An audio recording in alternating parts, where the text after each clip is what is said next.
Hello అండి అందరికీ. మనం ఈరోజు ఒక మంచి స్వీటు రెడీ చేసుకుందాం రండి. ముందుగా ఒక పెనం పెట్టుకొని ఆ పెనంలో ఒక కప్పు పాలు వేసాను. ఏ కప్తో అయితే పాలు వేసానో అదే కప్తో ఉప్మా రవ్వని ఒక కప్పు మిక్సీలో వేసుకొని అందులోని యాలకుబుట్టలు కూడా 4 వేసి పాలు బాగా మరిగిన తర్వాత అంటే ఒక పొంగు వచ్చిన తర్వాత ఈ రవ్వ మిక్సీ పట్టుకున్నాం కదా, ఆ రవ్వను వేసి ఇలా బాగా కలుపుకోవాలి. అందులోనే నెయ్యి కూడా వేసి బాగా కలుపుకోవాలి. వాటర్ ఏమీ యాడ్ చేయకూడదు. ఇలా నెయ్యి వేసి బాగా కలుపుకోవాలి. మరీ మెత్తగా ఉండకూడదు, మరీ గట్టిగా ఉండకూడదు. పిండి ఇలా ముద్దలాగా బాగా కలుపుకోవాలి. ప్లీజ్ వీడియో చూస్తున్నారు కానీ లైక్ చేయడం లేదు, లైక్ చేసి సబ్స్క్రైబ్ చేసుకోండి.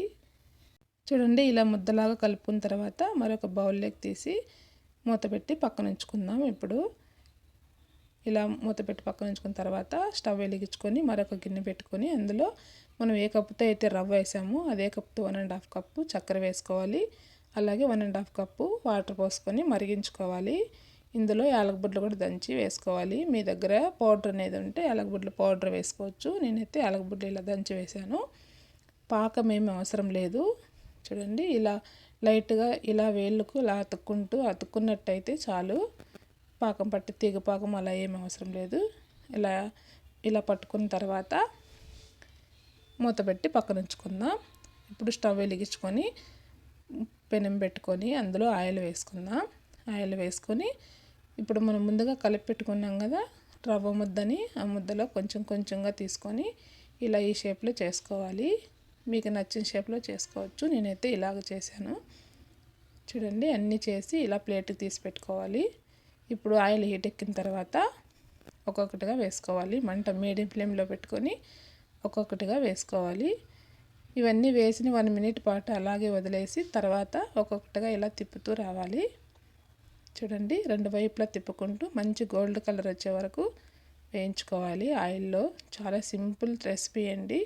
మీరు కూడా ఒకసారి ట్రై చేయండి. చూడండి, మంచి కలర్ వచ్చాయి కదా. ఇలా కలర్ వచ్చిన తర్వాత మొత్తం అన్నీ తీసి పాకం చల్లారిపోయింటే మళ్ళీ ఒకసారి హీట్ చేసుకొని పాకంలో వేసుకోవాలి.